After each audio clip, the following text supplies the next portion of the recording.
Today in history, at 8:45 a.m. on a clear Tuesday morning, an American Airlines Boeing 767 loaded with 20,000 gallons of jet fuel crashed into the North Tower of the World Trade Center in New York City. The impact left a gaping, burning hole near the 80th floor of the 110-story skyscraper, instantly killing hundreds of people and trapping hundreds more in higher floors. As the evacuation of the tower and its twin got underway, television cameras broadcasted live images of what initially appeared to be a freak accident.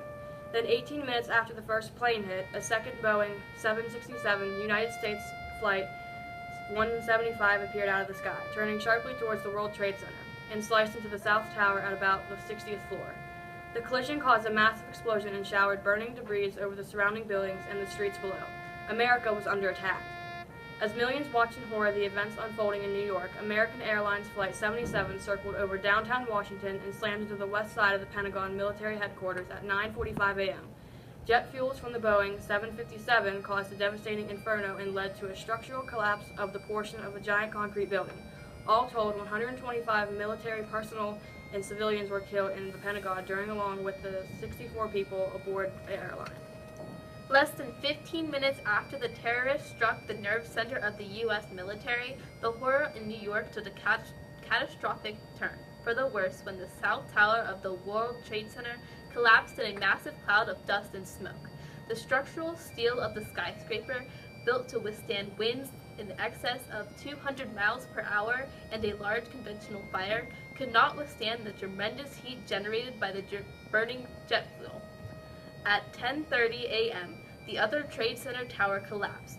Close to 3,000 people died in the World Trade Center and its vicinity, including the staggering 343 firefighters and paramedics, 23 New York City police officers, and 37 Port Authority police officers who were struggling to complete an evacuation of the buildings and save the office workers trapped in the higher floors.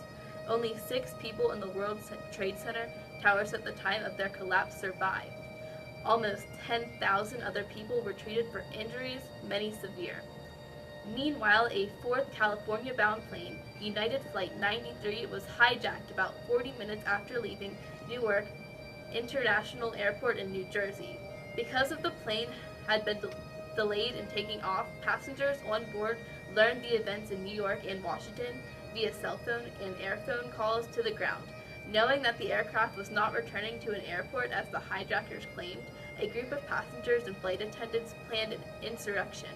The passengers fought 4 hijackers and are suspected to have attacked the cockpit with a fire extinguisher.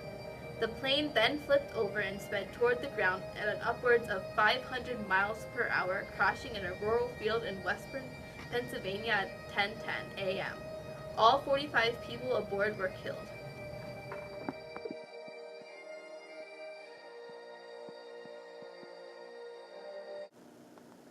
On the morning of September 11, 2001, I was actually in the state of Indiana. I was woken up from a phone call from my father over an old answering machine stating that there was a lot of weird stuff happening, and I turned on the TV as I was listening to the message to see the second plane fly into the World Trade Center, and my dad continued to say stuff's even happening closer to home here in Pennsylvania where I grew up. On 9/11 itself, because I lived in Europe, I always took a week off when I came back. And since I'm from Garrett County, I was in Garrett County and we had property in West Virginia, and a friend of mine and I were working on our property when a good friend of ours, an older gentleman who typically says crazy things, came to us on that day and said, "Did you hear about the airplane that hit one of the buildings in New York City?" We assumed he was still saying crazy little things because we had not heard anything because we were working. So we continued working, and at 2 o'clock we went back to his house, and sure enough, by turning on the TV, we noticed what happened. The context you need to understand is I lived in Europe. Everybody knew I was going to New York City. Everybody knew I was going to Washington, D.C. to the Pentagon. In 8th grade, and it affected me because I remember that we were in class and we got out of school early because of the planes crashing, and we actually watched the planes hitting the 2 towers. I was on my planning period at Swan Meadow School, I was teaching there. Some of the students came downstairs. They had a television that they watched news programs on. And they said, "Didn't you live in New York once?" And I have. And they asked me to come up quickly and take a look at it. I got there just in time to see the second plane hit the second tower. And how I felt about it was awful because I had friends that worked in those towers. I lost a cousin and a very good friend that day. And so it was pretty traumatic. I was actually at Bloomsburg University in the middle of a class when 9/11 occurred, and I later found out that morning that a couple of my classmates' family members actually worked in the Twin Towers, and while I didn't have any personal connection to it, I just felt that it was a very tragic event for America to have gone through. I am Connie Hummel, Mr. Hummel's mother.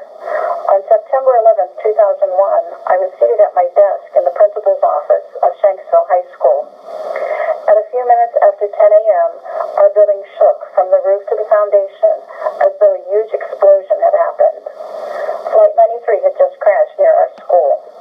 Many thought we lost our innocence that day as we went from watching terror events on the evening news to having one in our backyard. On 9/11, I was in Baltimore County at a principals meeting with approximately 150 other principals. When it happened, we found out, and they actually sent us out to call our schools. So we did, and when we came back in 10 minutes later, they told us all to go back to our schools. Getting out of Baltimore on 9/11 was extremely, extremely difficult. And my only concern was getting back to my school, because I was in elementary school, making sure those kids were okay. So it was crazy. One of my staff members was working in the Pentagon when that plane hit there. And she was about as frantic as her husband was working there, about as frantic as she can get. So it was crazy.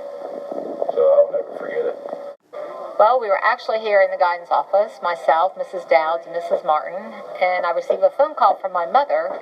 She asked me, "Are you watching television?" And I said, "No, I'm not watching television. I'm working, and we don't have a television here in our office." Well, then she proceeded to tell me about what all was going on. So because I live so close to the school, I actually ran over to my house and got a little television and brought back so that we could, watch what was going on. Yes, I was teaching here at Northern in this room. I don't know what I was doing exactly when it was hit because we didn't know exactly when it was hit. But I remember that when we changed classes from first to second period, I had a student come in for earth science, and he was talking about, well, one of the towers fell and the other tower's falling. And I said, "Well, what book are you reading? That sounds good." And he said, "No, Mrs. Dean, that's on TV, and 2 planes just hit the towers in New York City." So we spent the rest of the day until they sent us home early in my room with Mrs. Grimm's students and Miss Harvey's students. We all sat in here and watched TV, and kids cried and teachers cried, and because people were upset, some people had friends in New York and family in New York and family in the service down at the Pentagon, and they didn't know if everybody was okay or not. On the morning of the terrorist attacks, I was working here, and it was in between classes. I just happened to walk into some other room, and they had a TV on, and I watched one of the planes fly into the tower. I believe it was the second plane into the second tower, and pretty much from that point on, everything just kind of seemed to come to a stop, and nobody really did anything in their normal routine anymore. One word really quickly started going around to the rest of the classes what was going on. Everybody turned on their TVs, and just everything stopped for that day. Everyone just glued to their TV sets, and it was really a surreal experience. I was on active duty with the Maryland Guard. I was in a training meeting that morning. The meeting broke up. I was walking out of the office, and one of my NCOs came up the hallway and said something to the effect that an airplane had flown into and crashed into one of the towers in New York. None of us at the time really thought anything about it, but as that event happened, It was sort of like a dam burst, and more information was coming over the wires, coming over the TV, so on and so forth. Next thing you know, we're watching the TV, watching gigantic airplanes fly into the Twin Towers, as opposed to what we thought was just a small airplane at first and was an accident. As far as how it affected me, well, as a result, about 8 years later, I deployed to Iraq as part of Operation Iraqi Freedom, which was a direct result of that. I didn't, after that 9/11, I think I was down at the reservation for 4 days. We were in a lockdown. I knew it was very serious because I'll never forget this. They actually issued weapons and live ammunition to us, so I knew it was the real deal.